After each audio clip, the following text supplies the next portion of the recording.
Dalam perjalanan pulang menuju ke rumahnya, abang ojek online tiba-tiba kebelet pipis guys. Dia mencari tempat untuk pipis, tapi hanya ada semak-semak. Abang ojek itu pun langsung memarkirkan motornya dan dia langsung segera ke semak-semak untuk pipis guys. Coba kita lihat itu guys. Dia mencari-cari semak-semak yang enak. Oh, rupanya di sini guys. Abang ojek itu pun langsung ke semak-semak.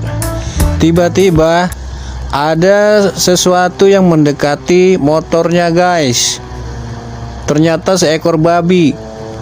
Babi itu berputar-putar dan tanpa diduga ternyata babi itu naiki motor tukang ojek itu dan dibawa kabur guys motornya.